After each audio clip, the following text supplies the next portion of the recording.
Okay, everybody. So I'm Mandy Reynolds, the Horticulture Program Coordinator, and I work very closely with the Master Gardeners. And first of all, I'd like to say thank you so much for coming out tonight. We know it's extremely cold, and we don't know why every time we have a plant class that it's so cold, but it is. I was in Arizona last weekend, so to come here, today I was very freezing all day long. But we do have a great lineup. As you can see, we've got lots of giveaways, so we're very happy that you're here. We have Lynette West. She's one of our Master Gardeners, and she's going to talk to you. And also Rich Kissler, and he is nervous. He's going to do great. Everybody's going to do great. We're all friends here, right? So anyways, we'll get started, and let me turn the mic over to them. Okay. And if you can't hear us, just let us know. The mic is actually for the recording, so that way we can start building our library. Yeah. Okay. All right. Hi, everybody. My name's Lynette, and I Rich asked me to talk to you about poinsettias, or poinsettias, however you like to say it, and the holiday cactuses, or cacti. So I thought I'd give you a little handout there with some space there so you could take some notes if you'd like to. So we're going to start with the poinsettias, and I'll just give you a kind of a brief overview. So everybody loves a poinsettia. Other than the Christmas evergreen tree, I mean, they say Christmas. Whenever you see one, you just think Christmas. So it's a very holiday plant, and that's kind of nice. And poinsettias are in the euphorbia family, and so some people think, oh, it's a Christmas plant. It likes cold. It doesn't. It is native plant to Mexico and Central America, and so it really doesn't. It doesn't really like cold weather. So like if you are lucky enough to win one, or you purchase one this holiday season, or someone gives it to you, when you take it from where you're buying it or transporting it around, make sure it's covered well, because it doesn't want to be cold. So like tonight, if you're lucky enough to win one of these pretty poinsettias, we want to make sure to cover that and try to get it to your car and into the house as safely as possible, because they don't want to be by a cold draft or by a door that opens up all the time at your house, something like that. So just because they're a Christmas plant doesn't mean they like to be cold. But in their native habitat in Mexico and Central America, they can grow to be between 6 and 8, 10 feet tall. It's a huge plant.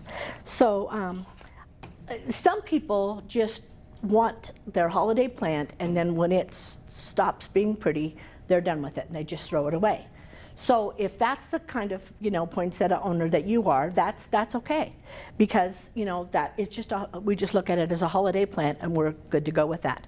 So I'd like to start out by telling you, when you get your poinsettia, if you don't plan to keep it going for next season or the year after that or the year after that, I'll tell you some tips to just keep it nice during the holiday season first.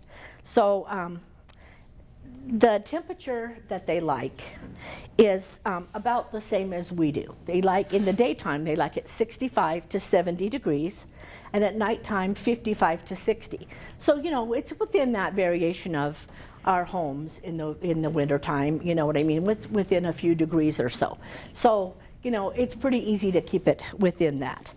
They do like humidity, however, and that's a problem in Wyoming, especially in the wintertime, because we have forced air heat or even, wood fires, things like that. So it helps if you don't have a humidifier that you can put by your plant, at least put it on what we call a pebble tray, which is like a waterproof saucer that you put some pebbles in. And then I like to use distilled water so that it doesn't, you get that mineral deposit on your rocks and it looks really tacky. And you've got a beautiful plant, and you don't want it to be ugly. So use distilled water, and that water will evaporate and give the plant some humidity that way. Plants have more humidity when they're in a group. So if you don't have a humidifier, or you can't do a pebble tray with water, you can try to display it with other plants, because as they respirate and stuff, that kind of makes some humidity that way. But you might just be displaying it in that perfect spot in your house for the holidays, and it's just going to be there by itself, and you're not really going to care if it has humidity, because you're going to chuck it when it's over. But I like to give mine some humidity because I'm going to keep mine going. So the light, it likes bright, indirect light. So if you can put it, you know, in your best window in the wintertime. Now this is if you're going to keep your plant going. If you just want to put it someplace pretty for the holidays on your mantle and it's not getting any sunlight, well, that's fine. But I want to, you know, I want mine to keep going. I'm going to try to get my same plant to go again next year. So while I'm displaying it, I'm going to try to put it someplace, you know, so I can put its humidity tray or its humidifier. And I want to give it some bright, indirect light. I was talking to this lady before we got started, and she was saying that she promptly kills them. So usually if you're going to kill your poinsettia, it's because you're not watering it correctly. They do like to be kept moist all the time. However, they do not want their feet wet. You cannot let them stand in water. So like if you win a plant or buy a plant or whatever, and it has a plastic bag around it like this, or I used to work at some flower shops and we worked really hard to wrap them in beautiful foil and put a bow on them, and they're so pretty. When you water your plant, you're going to take it out of that pretty wrapping or out of its liner pot, and you're going to take it to the sink and you're going to thoroughly water it, and then, you know, you've got drainage holes in the bottom of your plant, so in the bottom of your pot, so you want to let it drain for an hour in your sink. That way everything that can drain out of there has drained out. Then you can put it back into its pretty, you know, decorator pot or its foil wrap or its pretty holidaysy wrapping. So, but it does like to be kept moist. So you can water it whenever it needs it, but you just have to make sure that it's draining. And that right there is the #1 cause of the death of most houseplants or holiday plants too. So that's the ticket there. So now I wanted to, you know, that's pretty much an overview. When your plant starts to lose its leaves, that's perfectly normal. That means the plant has done its job for the year, and that's when some people just toss it, okay, I'm done. That's the end of my poinsettia for this year. That's perfectly normal for it to do that. So if you want to keep it going for another year, here's some things that we can do. All right, so we are going to, let me get to my other page here.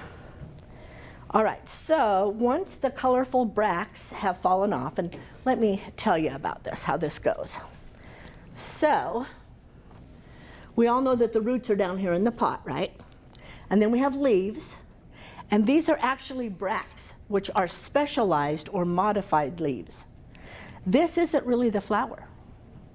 These are just leaves that are changing color. And sometimes you'll see those little centers. Do we have one that has the little, they almost look like little berries? That is the actual flower. And all of the plant's reproductive parts are in those little center berry looking little things. First of all comes out like if you're watching this, first the male parts will come out, the little male parts, and you always get 2 or 3 of those before the female part comes out, and that's to ensure that there's some pollen to, you know, pollinate because it's going to try to propagate itself. So in those little berry-looking things, that's the actual flower. These are bracts, B-R-A-C-T-S, which is a modified or specialized leaf. So when these start to drop off and it's no longer pretty, then what we're going to do is we're going to take the plant and move it to a darker, cool place. So like where I keep mine is I have an area under the stairs that I use for storage. That's a perfect place. It's going to go into the dark, and I'm not going to water it as much. But the kicker is you can't let it completely dry out.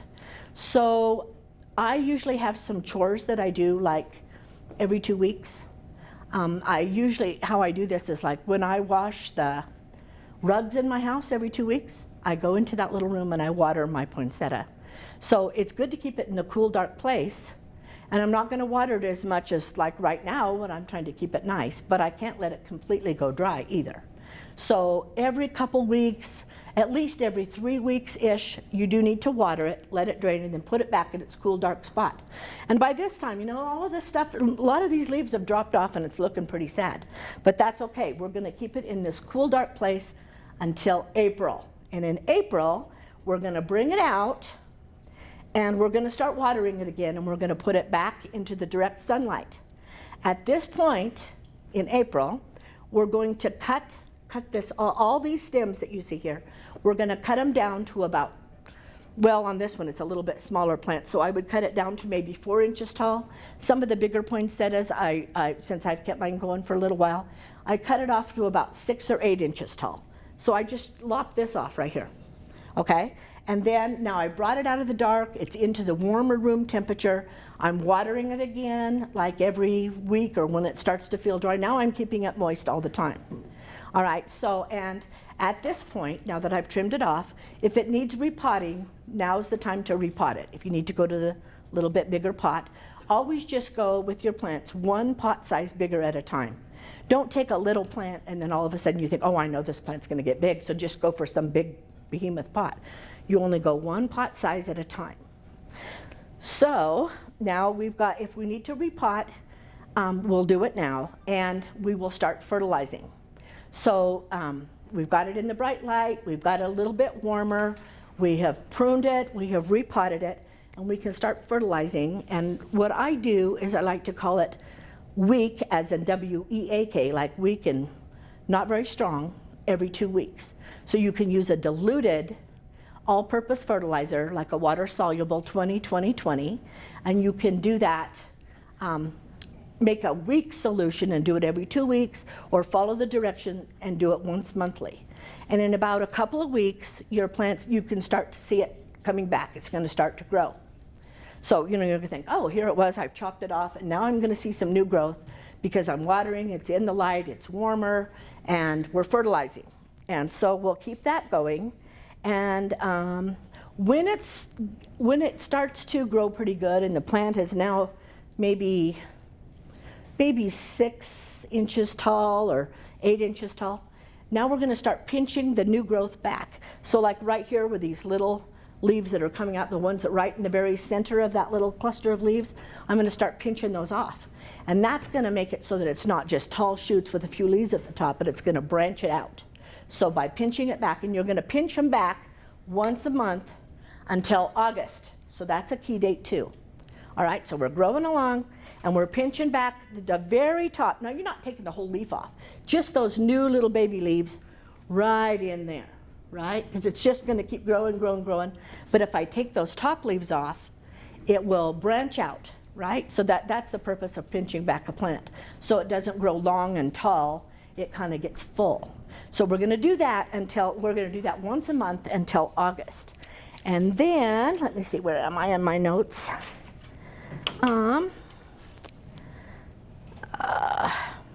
Okay, so you can keep your plant going like this with, you know, all the conditions we've just talked about and pinching back every month until August.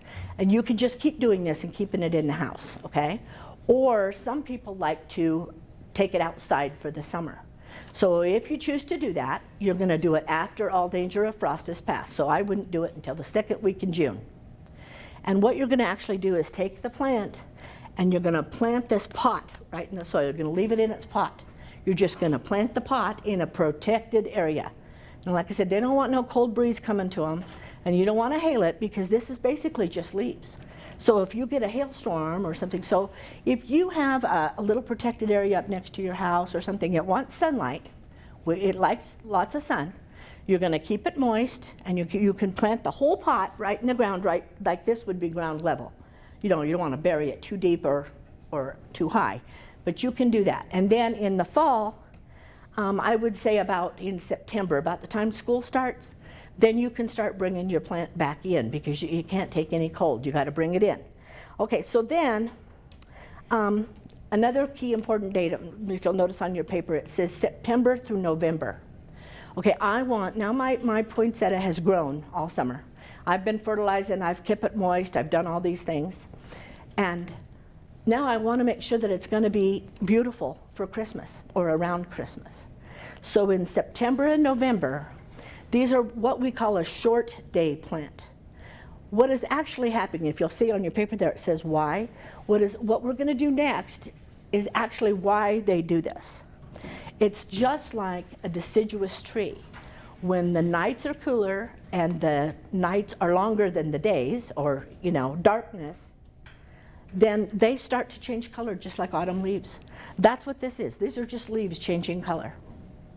That little group of berries in the center is the actual flowers. These are just specialized leaves, just like a tree, like a maple tree that's going to turn pretty colors in the fall.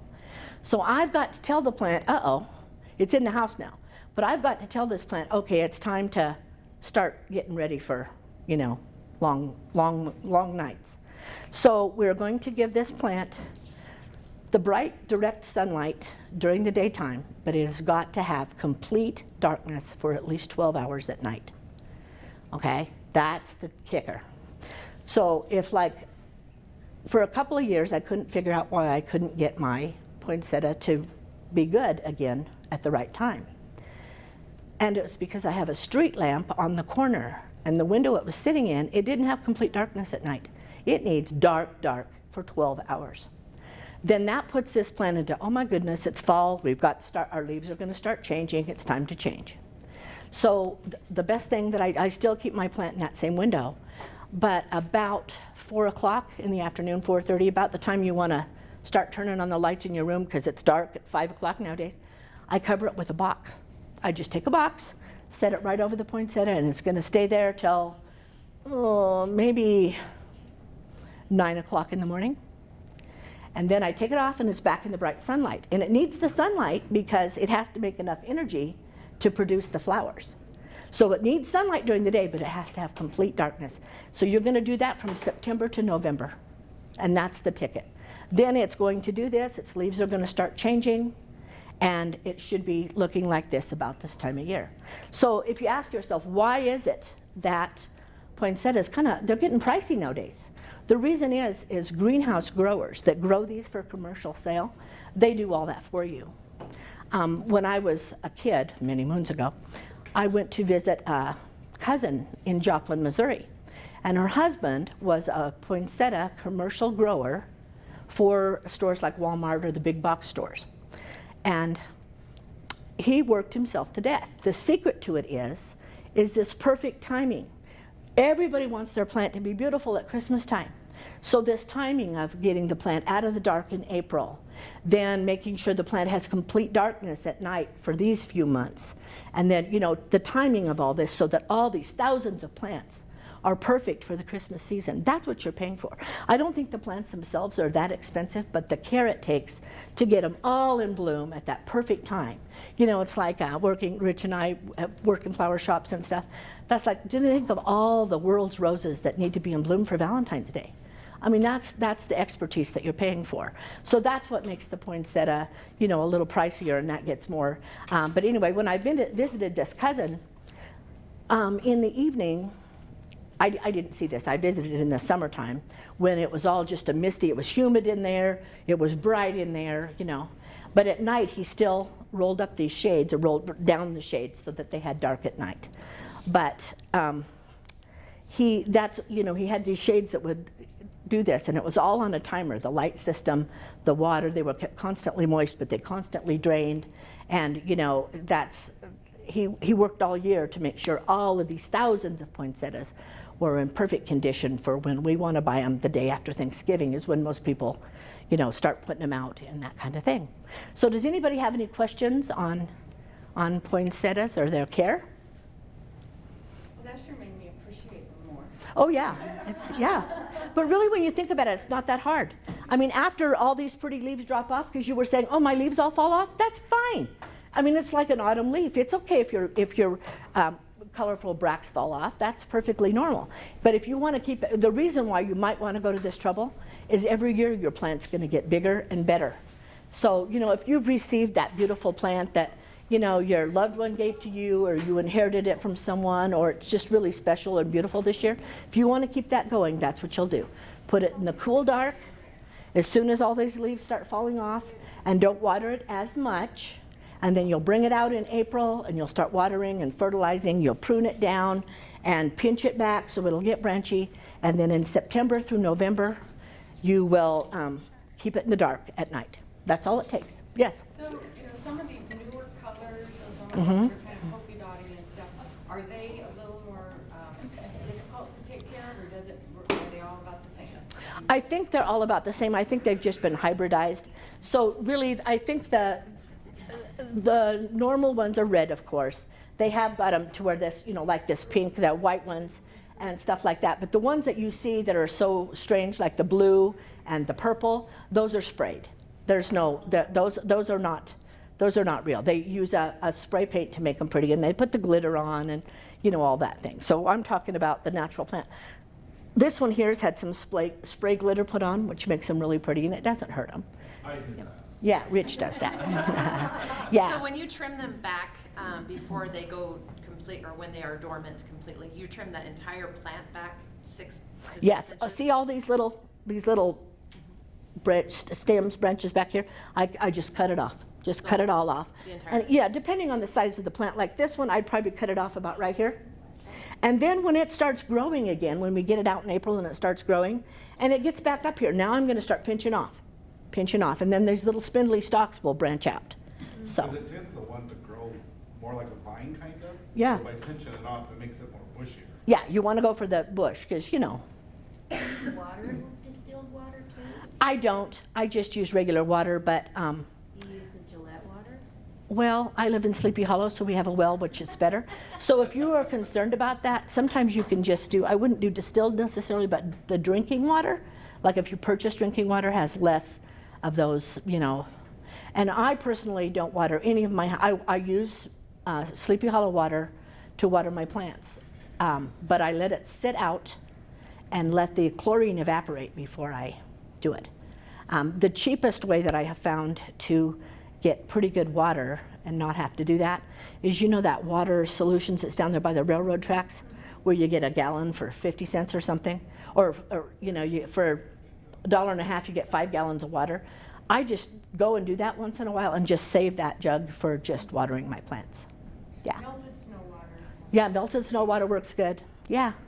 So any other questions about poinsettias? We good? All right, so we can go on to the, We're gonna do some Oh, drawings. yeah. We're gonna do for 5 drawings. So we're gonna get one of these bags, and then when you get ready to leave, then put your, whatever, if you win something, put that inside of it. It has a zipper. Just be really careful. We got paper bags and stuff to hold them in there better, because these are a little fragile. But we have, so right now we're doing for the 5 poinsettias. So I'm just gonna do the last 3 digits, so 120. Is that you? You, come on up and pick one out. yay! One. 119, so probably one of them. 119. Good. Oh, you, okay. 115. Come on up.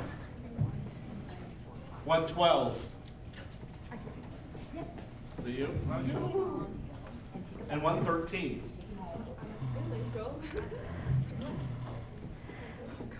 Great. And we do have plastic bags if some of these don't completely fit with the zipper closure. We can put a plastic bag around it too. Yeah, just don't put them in there yet till they need to breathe a little bit, then we'll put them in there at the end. And they're really good bags. I use mine on the beach with my grandkids. You can zip it closed, and I had one for like 3 years. Oh, thank you. Yeah, rocking along. Okay, so now we're gonna get the piece of paper that says holiday cacti, which, you know, are these guys. So I know you guys came in after she mentioned the poinsettias. They don't like cold, so tonight you're gonna want to put them in that bag Yeah. and zip it. And make sure you go from here to the car and then the car into the house without getting Yeah. cold. Yep, don't let any cold air get in there. And then don't put it right by the door where the door opens and closes, you know. I did that one year too. I had the most beautiful poinsettia, and it was a gift and it meant something to me.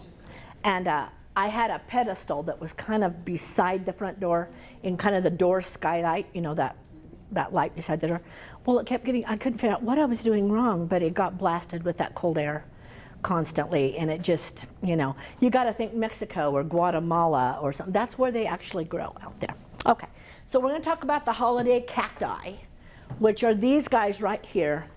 I would say this is probably the 3rd most popular holiday plant, right? We've got the Christmas tree, evergreen, and then we have the poinsettias, and then we have these guys. So they are not, they don't really live in hot, dry conditions like you think they would, right?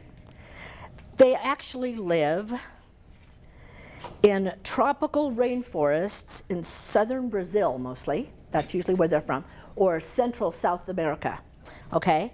And they are epiphytes. So that means it's not like a parasite, which actually takes nutrients from the host plant, but it lives on the other plant's structure, like an orchid. Like if you ever go to those, botanical gardens, and you go in the orchid house, and they're all in these on trees and things, they're like that. Who knew? They are actually an epiphyte that uses another plant structure as in a tree, and they grow on leaf litter and debris in like the fork of trees or on the branches. That's their native habitat. So they don't really like a desert. They don't really like that hot. They're actually living on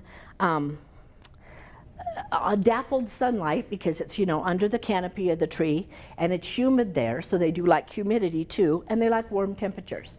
So when you think cactus, you're thinking dry, desert, hot. That's not necessarily the case. So that's where they're originally from.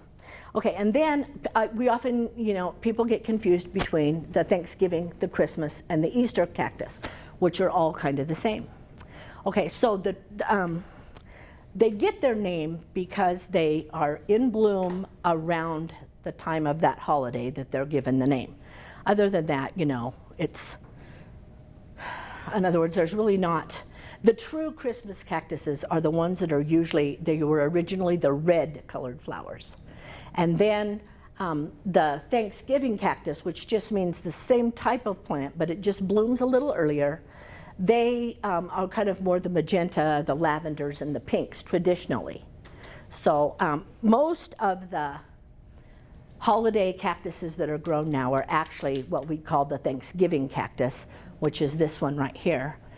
It has, if you'll notice, these jagged edged leaves.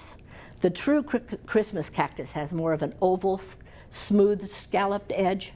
That's the original Christmas cactus that blooms a little bit later than this one. This is actually the Thanksgiving cactus, but because of its jagged, flat stems.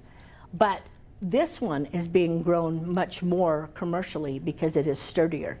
The Christmas cactus stems are much more fragile. They kind of have a tendency to break. So these are easier to get from the commercial growers into the stores. So most Christmas cactuses are more the Thanksgiving cactus like this, but that's kind of the deal there. So the Thanksgiving cactus, the segments are kind of the stem segments, leaf segments are kind of square shaped with these jaggedy points. Some people call them a crab cactus because if you think of a crab body, which is kind of that square shape, then it has the pointy legs, then it has the claws, so you can kind of remember it that way. So that's how you can distinguish that one. And the blossoms on it, or I kind of think of them as kind of a shrimp shape. You know what I mean? It's kind of a shrimp-shaped blossom. And in the wild, they are pollinated by hummingbirds. That's why they kind of have that. So I thought that was kind of fun. I thought I would like that. I'd like to see one in the wild and see that it's, because it has the longer blossoms, the hummingbirds just get right in there, and that's how those are pollinated.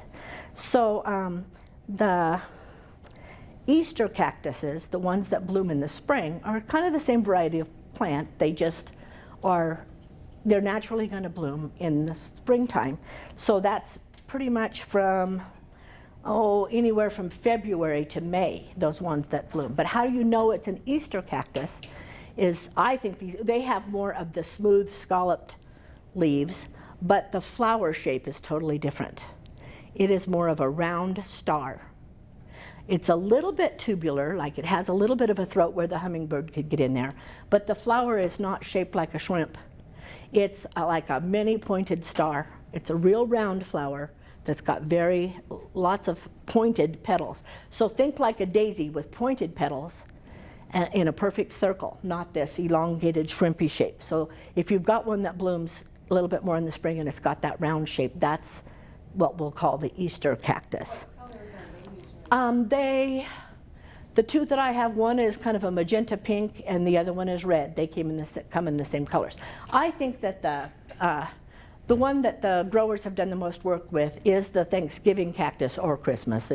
They sell them for Christmas. And those are the ones that have been hybridized to some of the more interesting colors because that's where the money is. You know, the growers got to do what they got to do. So let's see, what else can I tell you? It is kind of neat how they grow in the wild, though. You see pictures of them, because you just don't think of it growing like that. It seems more like a cactus on the ground. Yes, yes. And I really don't know why they got that name. I need to do a little bit more research why they would call them a cactus. I think it's because maybe they don't really grow in soil. Like orchids don't really grow in soil. They grow in the forks of trees in leaf litter and kind of mossy stuff. And so like when you buy orchids, that's, you know, how you repot them. You use bits of bark, you use sphagnum moss, and even sometimes rocks and things like that. It's just kind of this leaf littery stuff that they grow in, and they're just gathering that. You know, when we just recently talked, one of our members was passing out chunks of, I call it a Dutchman's pipe, but it's also a kind of an orchid cactus. It's called the orchid cactus. And it's kind of interesting because it grows all year, and then each flower, it opens in the middle of the night when you can't see it, and it blooms for one day, and that flower drops off, and then another one will bloom. So that's kind of interesting, but it's one of those too. And that one is called the orchid cactus, but it's a tropical too. So that's kind of interesting. So let's see. So the temperatures for these are pretty much, again, like our houses. The 65 to 70 degrees in the daytime, 55 to 60 at night, or, you know, they're pretty adaptable. The soil for these, like when you have to repot them, they like to be a little bit root bound. It's kind of like an African violet, you know how they kind of like to be a little bit pot bound before they'll bloom. These are a little bit like that too. So like if you get this little guy, don't go home and put him in a big old pot, because you know they're going to be, some of them are huge. Some of them have been passed down from your grandmother 75 years ago. And how you do that is like when the little pieces break off, if you can get one of these little fellas that has a Y, you know, here's your stalk, and you get one that's got like this one right here, how it has the two segments. If you can get one like that, if it breaks off there, if it's got the Y shape, you just let that dry for a little bit and then just put it in a pot, and it'll just take off and go again. So some of these are huge, like handed down from our grandmothers. So, you know, they like to be a little bit root bound, so don't go planting this size plant that you're going to win tonight in some huge pot anticipating that it's going to grow that big. Start, you know, just one pot size each time. They tend to like to stay in an area where they Yes. want them not to be moved as much. Right, right, that is true, and there's a good reason for that. So the soil here, it's a little bit acidic, because as those leaves are decomposing, that makes it's slightly acidic, and it has to be well drained. This is another example of maybe that's where it gets this cactus part of its name. Like when you go home, you're going to take it out of this plastic wrap. Do not leave that there. If this was a pretty wrap, you've got to take this off. You've got to take this plant over to the sink and water it well until the water runs right out the bottom, and then you're going to let it drain for a long time until that water never comes out, like maybe an hour, you know. Just leave it in your sink and let it drain. So it's a lot like the poinsettias like that. That's basically the rule for all house plants. If you're killing them, you've got water sitting in that saucer. No plant wants their roots wet all the time. I can't think of one. So that's the number one reason we kill our plants. So you got to take it out of here. I have an Amaryllis down there on the end, and it's got a decorative pot with the grower's pot inside. And it fits so tight in there, but every time I water that bulb, I pull that liner pot out of this beautiful decorator pot. I take it to the sink and water it, let it drain, and then I put it back in that decorative pot because it's beautiful. But I can't water in there because it'll just run right through, and that plant will just sit there and that bulb will rot. So, you know, that's very important. So these need bright light, but not direct light. So if you have an east or west window, that's about right. If you put it outside in the summertime, don't put it in the direct sun. It's not really a cactus. don't put it out there where the sun's just going to bake the bejesus out of it. It's got to be in mottled sunlight, partial. I put mine out in the summer, and I have a covered front porch. And I keep it up next to the house because the only real hot sun that it really gets is very late in the day, as the sun will slant down under that roof. So I keep it, so it doesn't get any direct sunlight. So if you put it out, it's got to be dappled light or in a protected place. So it likes light, but not direct sunlight. It's not really a cactus. You water them when the top 2 inches of the soil is dry. If you have a moisture meter, that's the best way to do it. If not, you're going to stick your finger down in the soil, and you're going to go down to at least your second knuckle. And you might feel a little moisture once you get it in that far down there, but if the top 2 inches of the soil is dry, then you can water, okay? So let's see. You're only going to fertilize this plant during the growing time. So that is in the spring and summer. Don't fertilize it in the fall and winter, even though it's blooming. You don't really want to fertilize any plant while it's blooming. You just want to fertilize when it's when it's setting on new leaves, okay? So basically spring and summer. And you're going to use the same all-purpose fertilizer, 20-20-20, water-soluble, and the same as the poinsettia. You can make a weak solution every 2 weeks, or the full-strength solution once a month. And you'll only do that through the spring and summer, not in the winter time.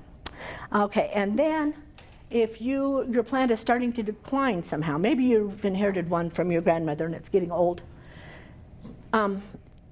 you're going to do the same thing that I said about the poinsettias. In October, take it out and put it in the garage where it's cooler and it's darker. And let it be in there. I'm not going to water it as much. Now, if it's just dry as dust, then I'm going to give it some water. But I'm going to water it, and then I'm going to take it out to the garage, and I'm going to leave it there for the whole month of October. If I think it's really going to freeze in my garage is typically, it's not insulated, but it's typically 10 degrees warmer than outside. So I figure if it's 32, my garage is usually about 42. When it gets down to about right then, I bring it back in, it'll warm up, and then I can start watering it again. But that sends the signal to the plant, okay, it's time to bloom, and will bloom in time for Christmas. As soon as I bring it in from the garage and the plant gets warmed up and I start watering it a little more frequently and putting it back into the direct light, then it starts setting on buds. And that's how the growers get these also to come into bloom time, so that they are blooming for the holiday season. Any questions on these? A little more question. On the soil, if you're going to repot something, are you going to buy kind of do something like you would for orchids? Yeah, or cactus? a little bit. I put, the orchid mix. I buy cactus mix, and then I add some orchid mix that has the bark and the moss. I do about half and half, because really the key is they want drainage. They want to be moist, but they need drained. So like I would buy cactus mix soil, and then I would buy a bag of orchid mix, which is bark and moss and big chunky things. I mean, that stuff is chunky. And I'd mix that up, to about 50-50 and plant in that. So, yes? You said the daytime temps are 65 to 70. What were your nighttime temps? Oh, about 55 to 60. But plants are really adaptable. Like, who's going to have their house that cold at Christmas time? Nobody. But I'm giving you the numbers that the experts say gives its most ideal conditions. Like, if this plant was just going to go to heaven and have perfect for everything it needs, that's what those recommendations are. But everybody knows they do just fine in our homes. Everybody knows you can get your orchids or your violets or your, any of these other plants. They will adapt within reason. But, usually the statistics that you get are like, if this plant had went to heaven and got everything it ever wanted. And that, so we want to give it as much of that as we can. I'm trying right now, I received as a gift for my birthday in October, one of those cocoa palms, the palms that's growing out of the coconut.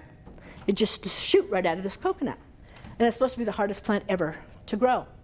And so I thought, oh, responsibility. But this plant has got to have a lot of humidity, a lot of warmth, and a lot of sun. And I'm like, how do you do all the things all the time?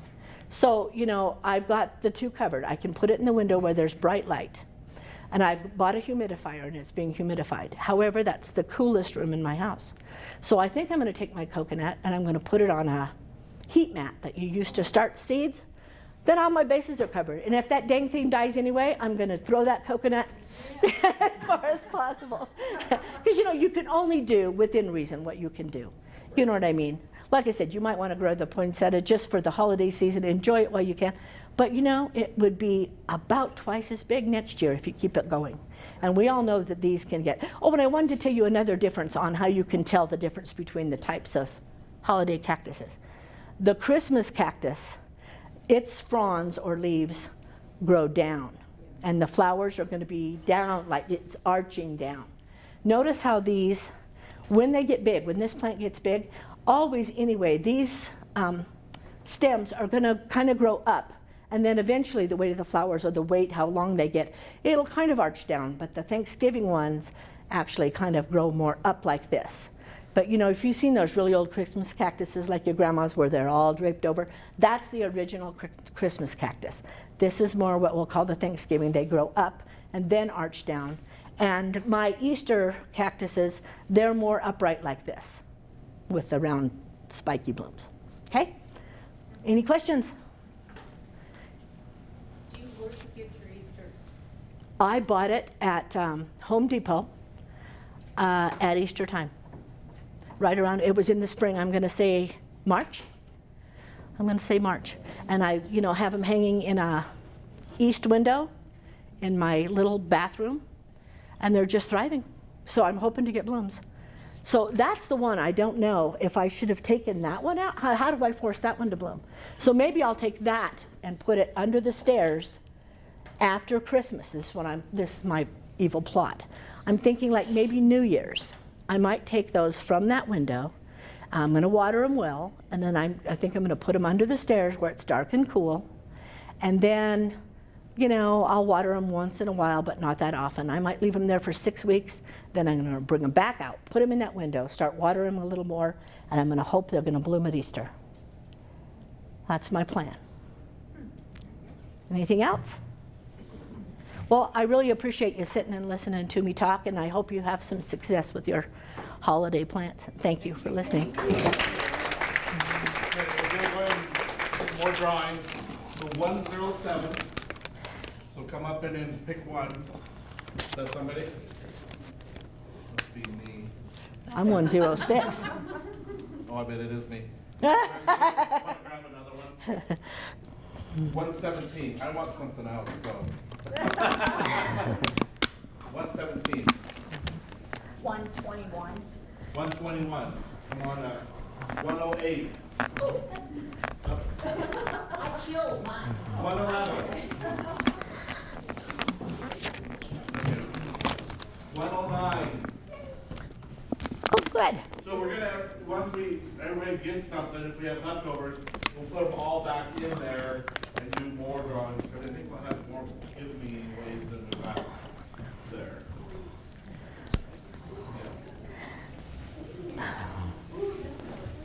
Oh.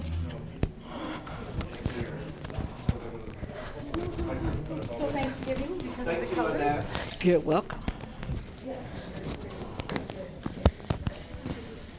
So that fits like that.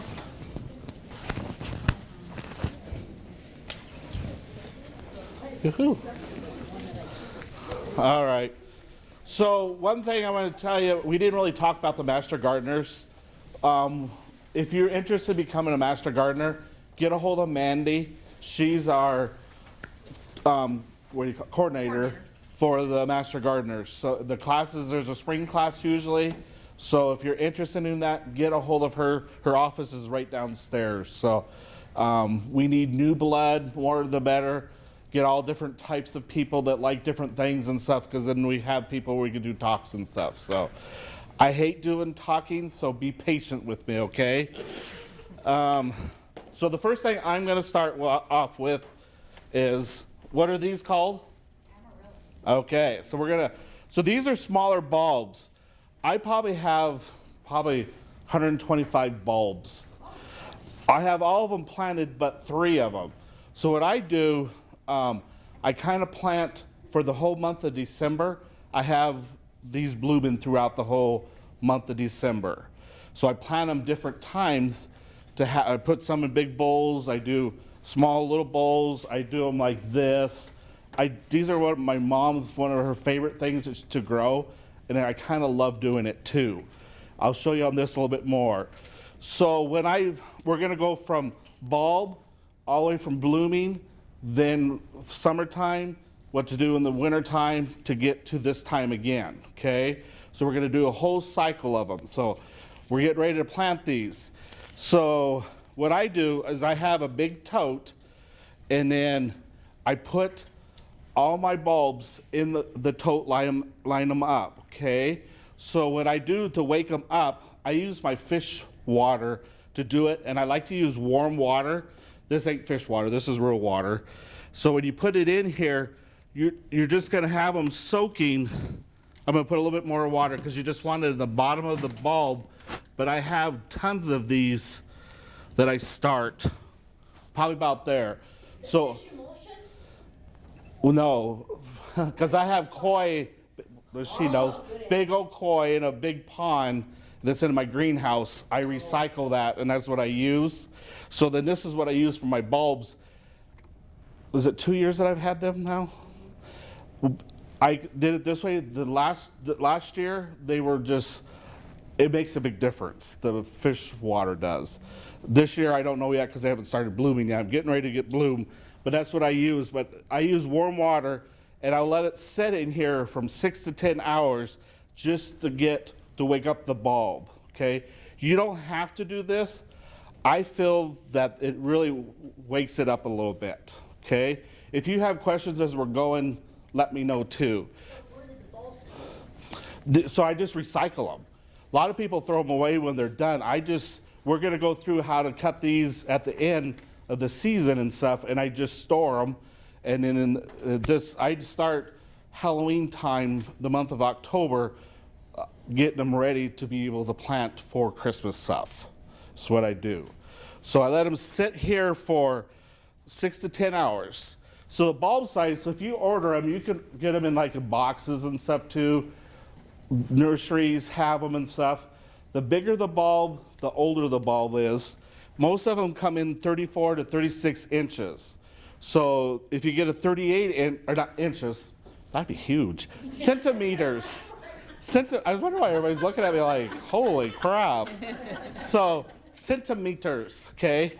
I was never good at math, so, but these are, like some of these, this is probably 5 years old, this one is. It was a small, I get a lot of them where they have the babies, so that I pull those off and then start and they get to growing and stuff too, but that's the size part on there. So when you plant them, if you're gonna put them in a pot, they actually like to be more tight in a pot. When you put it in there, you want an inch around the edge of it, okay? You could do a bigger pot and put a bunch of them in there, but usually this is probably about right here. So about an inch on each, just diameter on it is what's about the perfect size pot for them. You always want to make sure, because as Lynette was saying, make sure you have holes drilled on the bottom of the pots. Because if you don't, that water's not draining, especially these, they're gonna rot, okay? Draining soil is really good on that part. So when you bury these, so you're gonna look at the bulb as 3. So 1, 2, and then 3 is the top. Or some of them look as, this is the shoulders here. So when you bury it, you're gonna bury it about 1/3 part of the bulb, okay? So then this part here is up. Because if you're gonna put moss and stuff around it, then you have it kind of around the crown part of it. Does that make sense? So then what I usually do is I fill up my pot. See, I actually have a little baby on this one starting. So next when I get ready next fall to do this, that should be probably it'll be smaller than those, but it'll be pretty close to those bulbs there, the size that I'll just pluck that off and have another baby there, okay? Any questions so far? What kind of soil? Good question. I have it on here. I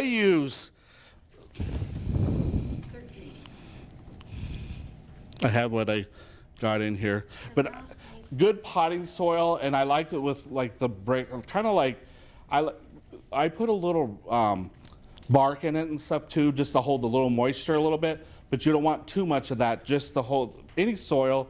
If you use what is it called, the coconut stuff? Yeah, that doesn't drain as good. They tend to sell it with it. If you water, just make sure it drains good, because that holds too much moisture. And then, so then I fill up the pot up to about whatever to there. Then when you put the dirt in here, you're gonna push kind of not tight, but to hold the bulb in there, and you're just gonna go up to the third of the bulb, okay? And that's on that part there. Okay, so there's that. Okay, so when you get it done planted, I like to use warm water when I'm soaking these. And when I do my soil mix, I will actually make it look like a brownie mix, so it's wet already. So then when I get done planting it, then I don't have to water it till it actually starts sprouting, okay? And I use warm water when I do the brownie mix, because that helps keep it, because they love heat. So then if you have the old-fashioned radiator heaters or whatever, it doesn't need no sunlight right now. It just needs heat to get it to start sprouting. Okay, once it starts sprouting, then you could put it in the indirect sunlight on that part there. Okay, and then once that part on there, but it works, and then once it sprouts, then your soil's probably going to be where you can actually water it, but make sure it drains all the way out. You're not going to set it, like this doesn't have holes in it. Don't set it in here and water it, because the water's going to sit there and it's going to rot the bulb. Okay. Any questions there? Soil will let dry usually.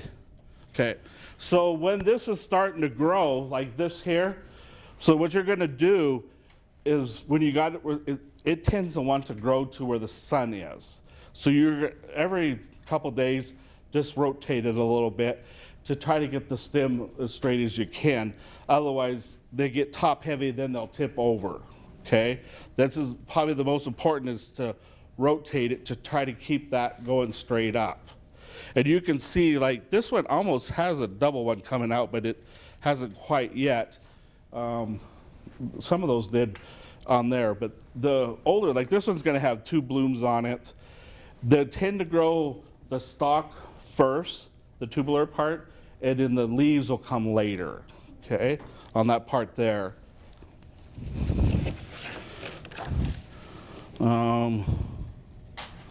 So the main thing is don't overwater them. They like moist, but let them dry out a little bit, but keep them a little bit moist, let them drain out. So when they're done blooming, so like some of these, when they get done blooming, just cut the bloom off, and then when it gets done blooming, you're gonna cut down as far as you can this part here. Keep the leaves on it, because that's what's gonna make, I always call it the sugars in the bulb. That's what pulls the stuff down into there to keep the bulb going for the summertime, okay? So then when they're done blooming, you can keep them as a house plant. Then in the springtime, you're going to put them, you can either have them as a house plant, or after you know it's not gonna freeze anymore, put them out in your garden. Do the same thing like Lynette said. You can plant the pot down low, but again, no hail and stuff, or you can put them around in a protected area. They like morning sun better than the afternoon sun, for some reason, is what I found on mine.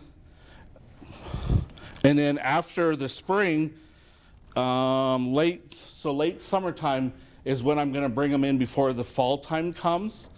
And then I'm gonna quit watering them. Okay, I'm gonna put them like, I wish I had a basement where I could put them in the staircase underneath there. I have a room that I darken up. I just quit water them, let everything dry up.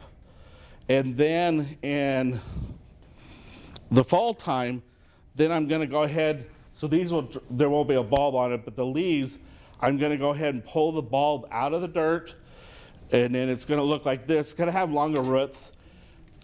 I always trim my leaves, or my roots, because they get long. My mom never did, but when I went to a thing in Denver, they suggested to do it. He was from Holland or something, and so that's what I do. And then I cut the leaves off. And as you're storing them, you're gonna store them like this in a cool spot. And then usually it says in here when to do it. then they'll start sprouting like this. These are a little bit slower this year because I kept them a little colder because I wanted to have them ready for this class. Now you can, if you want them to last a little longer, put them in a cooler room, and that just makes them go a little bit slower. And then you can actually bring them on the heat if you want them, if you have a party coming or something, to actually get them to force to bloom a little bit. So I have just paid no attention to mine, and my leaves are long and strappy. It's too late for me to cut them down. For this year, yes. Okay. Because I have forgotten done that and done it.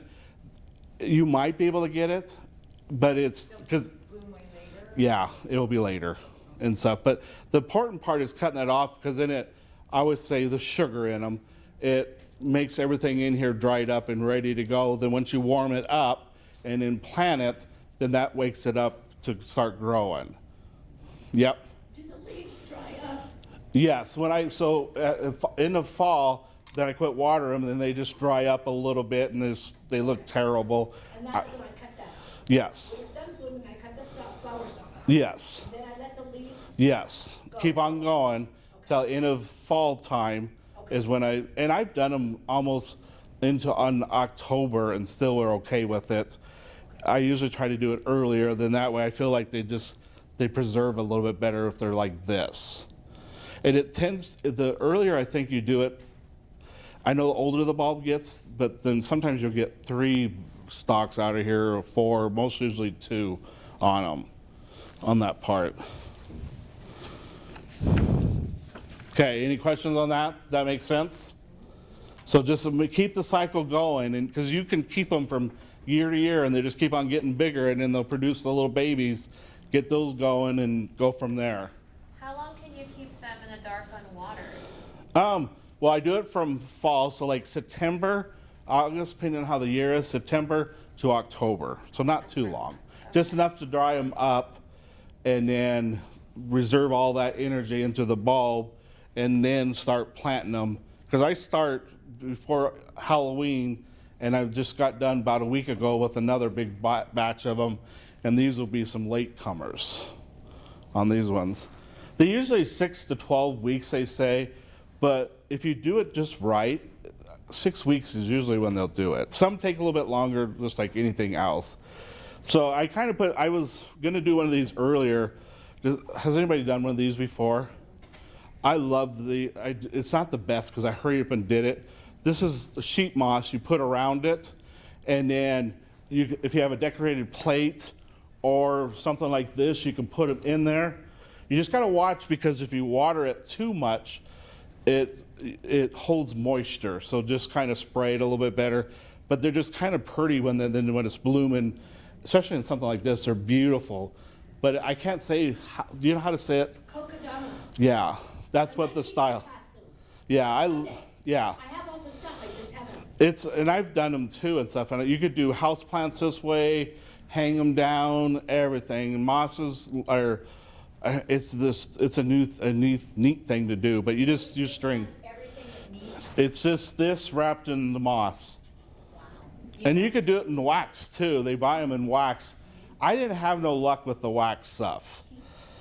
Sheet moss or mountain moss. What is another name of it? Yeah, it's real moss, or was real moss, and you just spray it, and you want to try to keep the bottom where you keep it level, because if you put it in the dish, that way it sits up. But it should be tighter. I did it really fast just to show this is what you can do with it. And I've seen some designers do them like this and then put it in the pot. Well, then I'm like, you could just plant it and put moss around it too. You know what I mean? So I think it's prettier if you put it in a glass container, or if you have a decorative plate on that part there. What will the roots do? They'll grow out in here and stuff. What I do, so after it gets done blooming and stuff, I will take this off and then plant it, for then I can get it to grow better, to reserve the sugars in it. Because they don't do as good on this as they do in the soil and stuff. Has anybody done the wax ones before? I have rescued one after it had been blooming, taking it out of the wax, but the other one, I don't know, I think I just hard to get that wax. That's what because I killed mine, I think, trying to get the wax off of it. So I only tried it one time and I didn't want to do it again. So I have a different weird Amaryllis story. Obviously, I didn't know enough. But I got Amaryllis in a glass jar like that. Uh-huh. And I kept it alive for 8 years just in water. And Oh, in water? I only got leaves. I never got a flower again. But, then But probably because it wasn't able to. And the roots would grow, and I'd Yeah. dig them up, and I'd clean the water and the rocks out. And so I've never done it in the water, so I'm gonna have to try it. I had it That's for what literally these 8 might years, be. and just recently I was like, I'm done with you. So And I it's would. been sitting there So the dried same up. thing. Just cut it. So if I'm gonna try these in water. Thank you. But So they're really on pebbles, so it's just the roots. that Yeah, they- I have a little. kind of like we're gonna do with the I have paper a whites, perch. It has a little perch. and it sits right on It's there. set because Oh, of wow. because of the tube. Yeah. It sits right in that small Well, you area. need so that it holds- cycle, you have to complete the Yeah. cycle. Yeah. I didn't do that. Because so- that's Yeah. what tells the plant, oh, it's getting to the end of my growing cycle.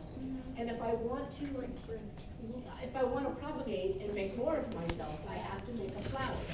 So it triggers it, that causes it to say, oh, it's coming to the end of my season and I need to artificially induce it into, producing a flower. When it, Well, I like the idea of that base to help support it up. yeah, and that's what I like to use, and we'll get that in the paper whites. Any other questions?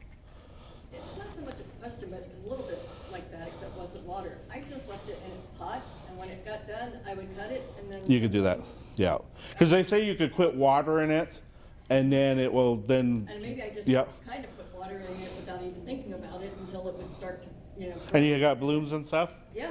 Say and And I've dumped what I thought were just dead wasted ones into the compost pile, and then all of a sudden. they're growing in there. Yeah. And my mom's had them in the garden and stuff, and I don't know how they made it and stuff, but they did and stuff. So any other questions? Okay, we'll go ahead and do a quick drawings. I'll try to speed it up a little bit. 1, 2, 3, 4, 5. Now these are smaller. We were thinking we were going to have the class before Thanksgiving, so these are kind of getting a little bit done. But you know how to take care of these, and always message us on Facebook. Like us on our Facebook page. We're trying to get all the classes for next year already lined up. We're going to have cards and stuff, so we've got a whole bunch of new classes coming up. Okay, 103, 104, 105, 106, and 107. I'm going to dance. Holy cow. So grab an Amaryllis. Okay. Oh, and this one here is there. He's getting ready to bloom. Yay for my team, I put 5 minutes. Okay. Yep. Put it, yeah, because we're going to put them back in and then do again. All right. So we're going to talk about paper whites. Has anybody done these before? I know. So that, yeah. And these, now this one is the Zivas. Is that how you say it? Z-I-V-A.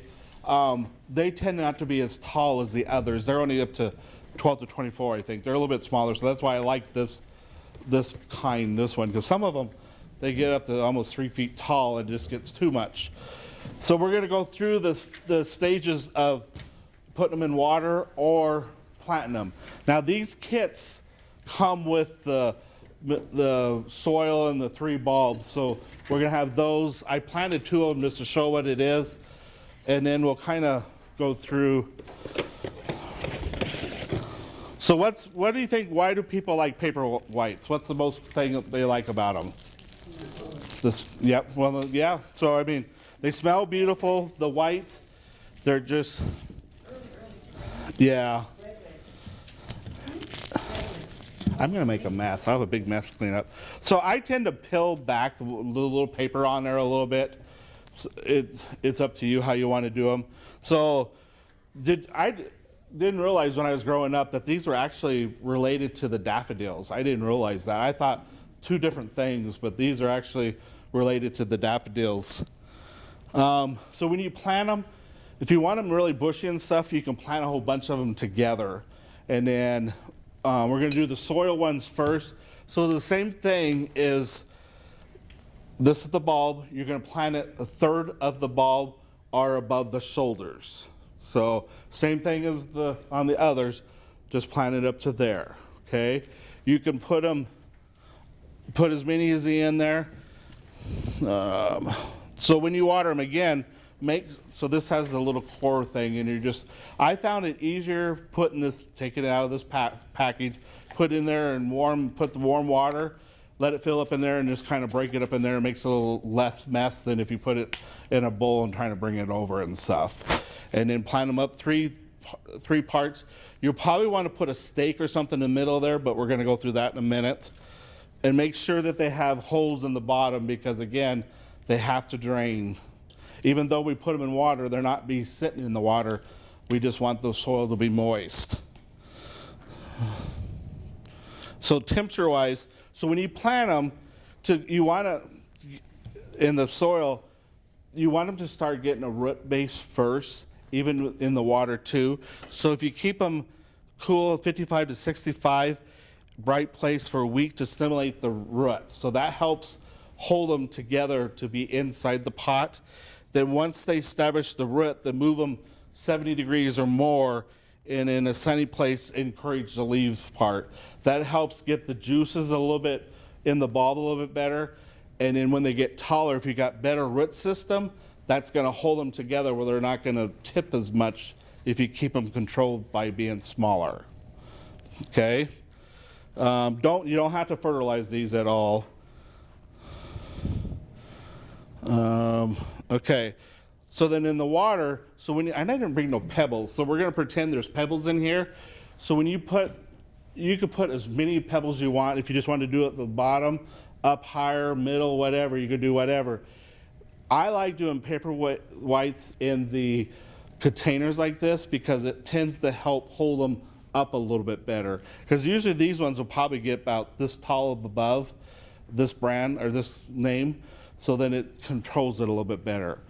What my mom would do is she would do like curly willows or something in the middle, and then get some pretty decorative ribbon and then tie it around there to hold them so they wouldn't tip. But she always got the tall ones too, and on that part there. When you plant, you go pebbles and then dirt? Nope, you just put your pebbles on the bottom of here. Then you're gonna set your bulb right on top of the rocks, pebbles, glass stones, whatever. And when you fill it up for the water, you're just gonna, like where the root base is, that's as far as the water is gonna be. You're not gonna go above where the roots are. You wanna stay below where the bulb part is, okay? They're gonna grow in there in the same way. Keep it in a cool temperature. That's gonna make the roots grow and make a base in there to hold together, so it helps make it where it can stand up a little bit better. That main thing is water just to the root base. You can see there's like a size of a quarter underneath there where the root is. That's all that is in the water. They say you can actually go a little bit above. They will go down into the water. I just fill the water right to that spot there.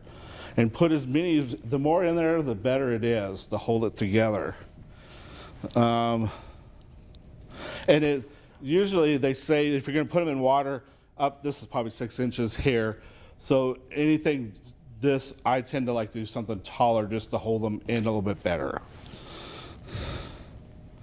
So on the Amaryllis, what I do is I have on my dining room table, I have, I think there's 15 bulbs in there, the big bulbs.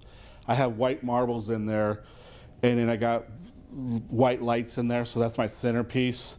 And it's just for Christmas time when they come to my house, that's something everybody always looks for because I usually get it blew in perfectly for Christmas and stuff, so on that part there. But you could do the same thing with this, put the battery lights in these, and you could really go good with them on those.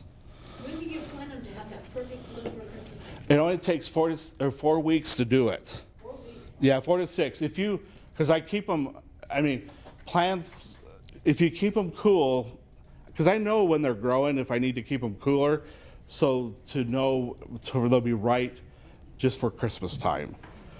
But these ones are usually 4 weeks on these ones if you just do it regularly. You must do this together. I don't. I grew up doing this with my mom because she did, a lot of times she did this for Christmas presents. She would do this and then that's what the Christmas present, they would give them after Thanksgiving, so people would have them for Christmas time. Same with the bulbs and stuff. So I grew up doing it. I didn't like it when I was a kid, and here I love doing it now. So it's just, but you'll, just like anything else, you'll learn if it's growing too fast, because it's amazing how fast they do grow. You know, oh, I need to slow it down a little bit because I got 3 weeks away. Did you know maybe put it in a cooler spot, or even I put the box over the top too sometimes because it keeps it darker too. I mean, the sunlight tends to make them grow a little bit better, faster, stuff on that. Any other questions?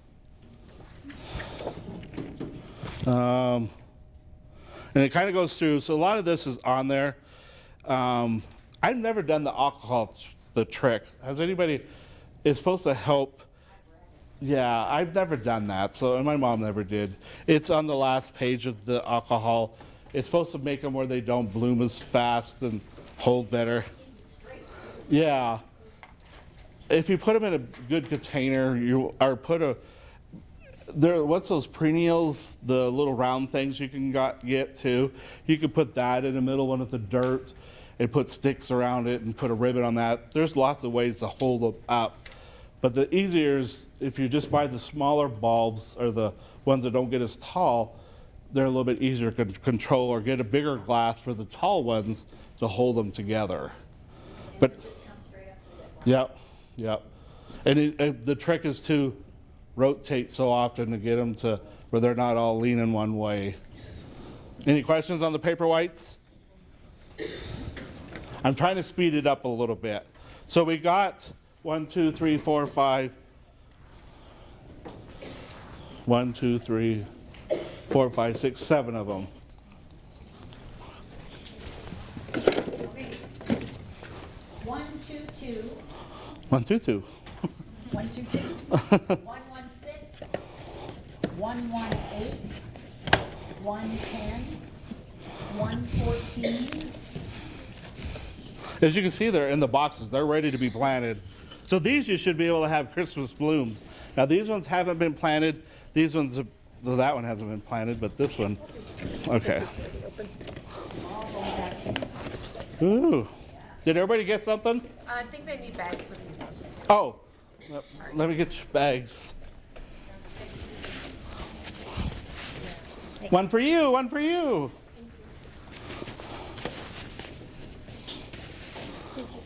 Perfect. All right, 2 more. That's me. Yeah. That's embarrassing.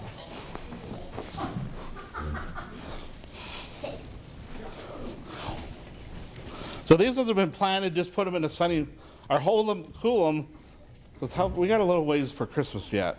Oh no, it's. And 119. Okay, if I was wearing tall. Yep, because we went through them all. We'd put them back in there. So 119, 111. We didn't have a house full, so everybody's. Yeah, this is cool. Everybody's a winner. Yeah, we're Oprah today. You want to just use that one? You can. Okay. Go for it. Oh, we have one Amaryllis. Did someone not pick that one up? We'll do one for that one. Okay. Is it you? Drew my name again. I should just leave that and go to Vegas. It's never going to happen again. 109. Jody! All right, we'll save. So we're going to talk about Norfolk. I always want to say it wrong. Has anybody grew these before? Did you have luck?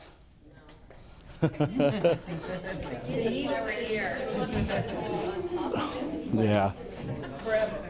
They're beautiful plants when they get going and stuff.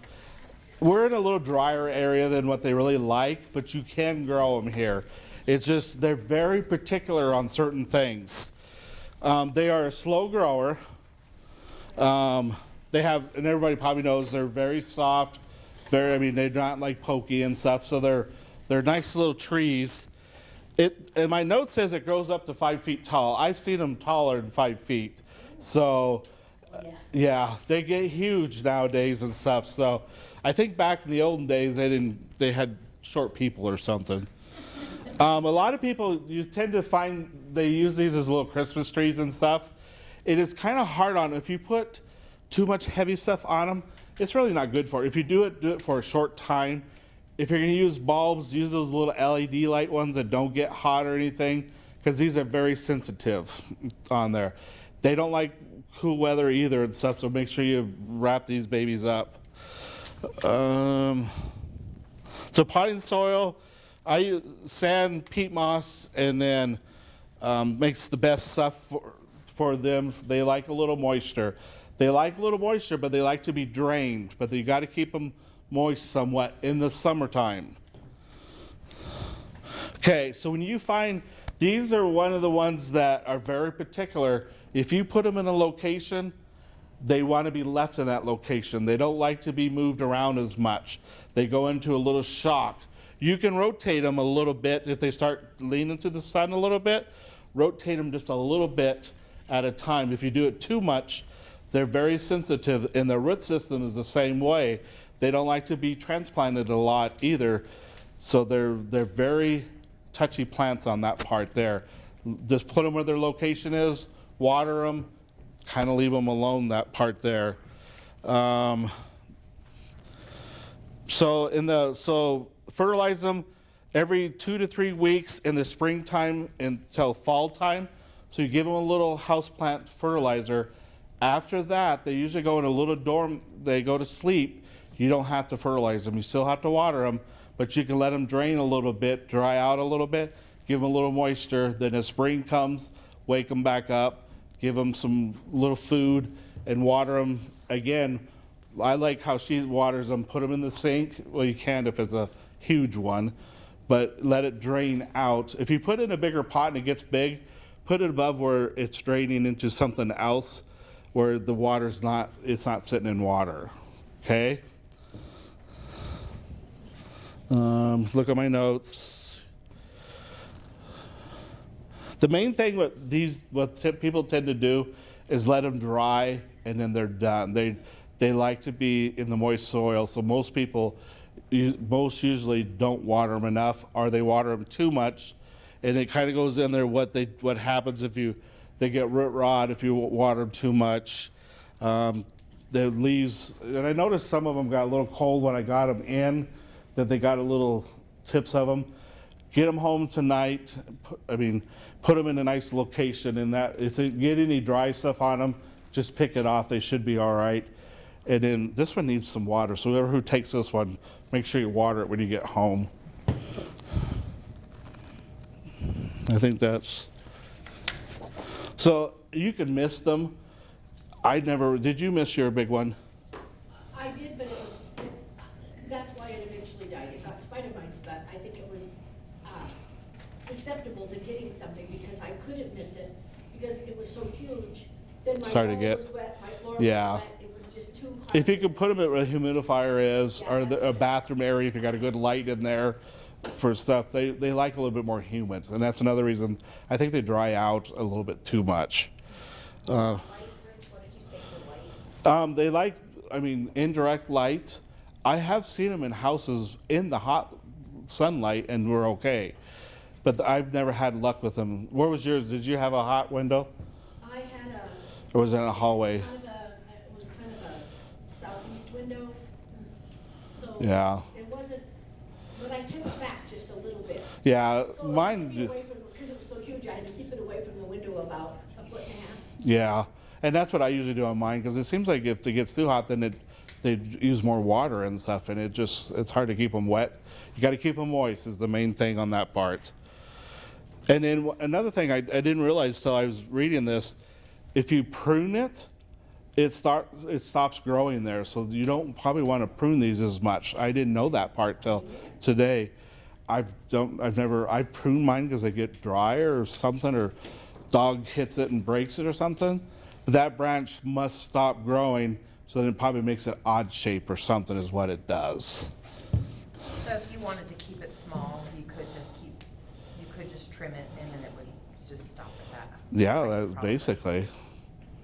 But they're so pretty when they just droop down with their Yeah. branches and stuff. Because they're not really, they do kind of grow out a little bit, but they don't grow that fast, so. Does Jerry have those for bonsai trees? I don't think you did. They would, I mean, in a setting, you could do that. But they are, mealy bugs and scales do love these, so you do have to spray for them or use alcohol on them and stuff. But once they get it, sometimes it's hard to get it under control and stuff. So that was a short class on this one. Any questions on that? I'm trying to get us out of here because we're doing time-wise. Any questions? Always on our Facebook page, if you want to know more, message on the Facebook page, ask more questions if you have more questions. 5 of them. Then my favorite is the next one.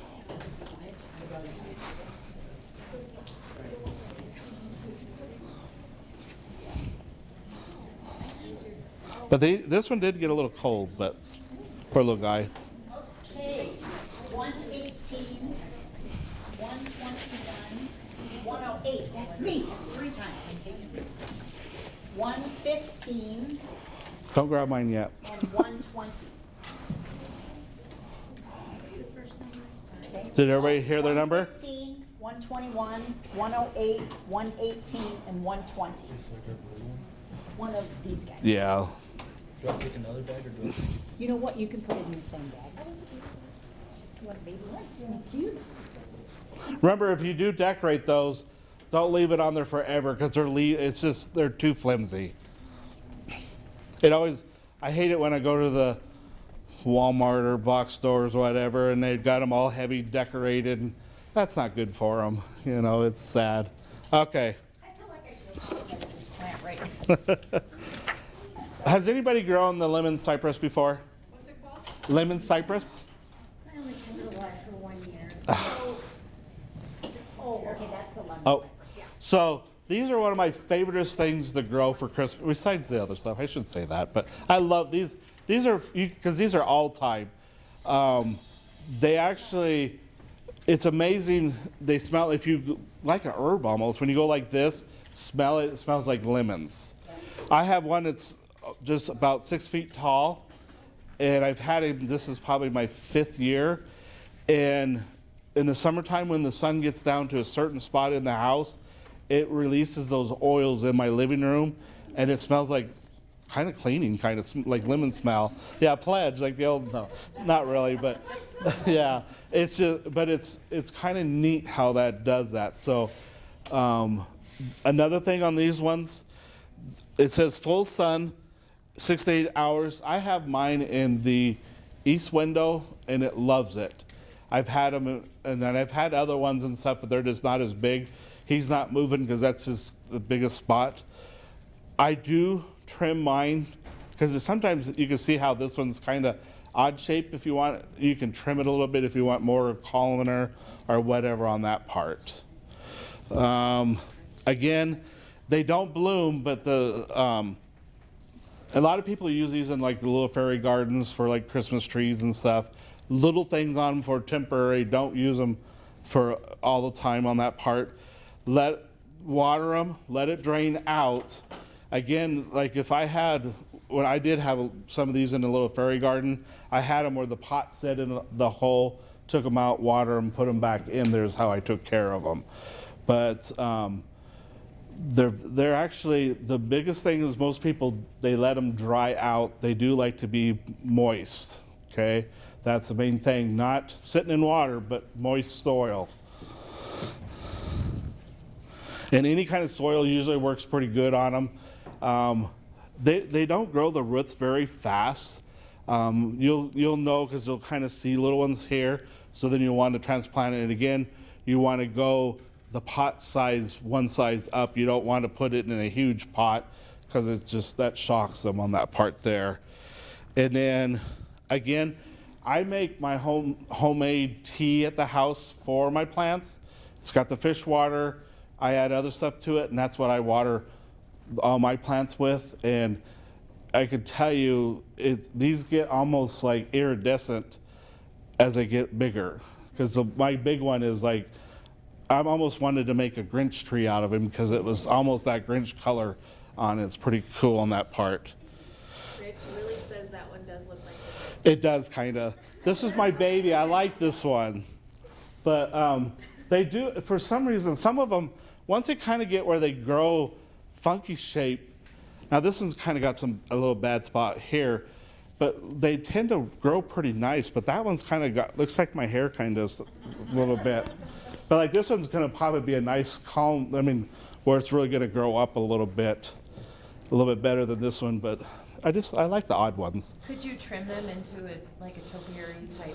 Yeah, I would think because they're cypress, so I Yeah. would say yes. Nice. Make a little bonsai thing out of it or something, or bonsai. Like they do in bonsai. Yeah. They wire branches, I would think you could. but you could straighten them up with just a little wire. Yeah. Loose, Yeah, and straighten them up. yeah, because they're a cypress, so they'd be the same thing. It'd be a nice smelly one, but the smell is amazing on these.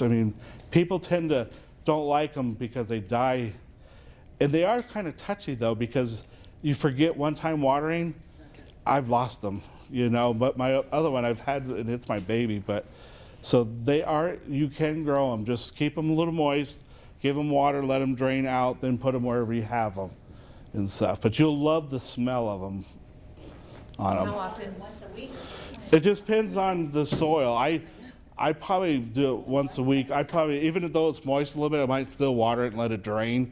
Just because if I forget 2 days worth, you'll come back and like, oh my gosh, I forgot to water it. And it tells on you. I think it's better to water it more, let it drain, than let it water and then kind of forget about it. It's better to overwater, but let it drain out. I hate to say it that way. Anything else on those? No? Where do you get them from? Where do you order them? Yeah. The florists usually can get these. I have seen them at Walmart before and at Home Depot. Home Depot, was it last year, had some nice big ones. But they were already, It's an indoor plant. yes, it's indoor, not outside. Don't put this outside. Or you can in the summertime. They do good outside in the summertime, but not in the wintertime. This won't make it. And another thing on this, so like the ones at Home Depot and stuff, a lot of times those are already too late unless you happen to get a good shipment coming in. Sometimes they're already gonna die before you even get them home. Just watch them, fill them, smell them. If you can smell that lemon, then you're probably okay. So would you recommend probably buying them from a florist? Oh, I hate to say that, but Well- I do because I think they get them in fresher. They're not sitting on the truck and getting hot or cooked or whatever, and because they are a little bit more touchier than some of the other, same way as the Norfolks. They're the same way. What's the price on those usually? Like for when that. $23 probably, 15, 19, 23 is probably the like this one here. This one's a little bit smaller, so they'd be a little bit. They were the same. Well, it's in a different pot, but they would cost the same. But they would probably. That one would be the one I'd like. Anything else? Good thing on the price So thing. how long did it take for yours to get that big? So when I first got mine, it was actually in a 4-inch pot. Is that what no? So it must have been the smaller one. This is 4-inch here. So mine must have been the 2-inch because I had it for the fairy gardens. Okay. That was my first time to have it, and then, and it's 6 foot, almost 6 foot now, and what's that? How long ago was that? 6 years, Really? and it was probably. Holy cow. It's probably that big because I got it for fairy gardens. This part here, that's probably how tall he was when I got him. And it tends to grow pretty fast, but the smell is amazing. And you only fertilize in the spring and summer? Yep. Actually, since it's in the house, it tends, because mine's in a hot window, east window, I fertilize it all the time. Any other questions? Every time you water it? I know, they're my favorite. What's that? Do you fertilize it every time you water? Does it get the special water? Yeah, special What water. else? What else is in the special water? And does he have a name? Yeah. No, it's just a lot of the greenhouse people do it. It's got molasses in it. I don't have to do the fish stuff anymore because I have the fish water, bone meal. I make it differently each time. I put it in a big 50-gallon tank, air circulation in it and stuff. And I have it in summertime. I'll put it in the greenhouse. What's that? Yeah. Start selling. But my middle bedroom, I have one in there in my middle bedroom that I use for my house plants and stuff. So, any questions? No, I take it out of the fish pond.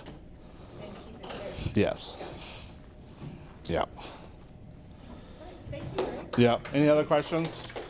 Okay, we got drawing for 3 of them. So we have 113.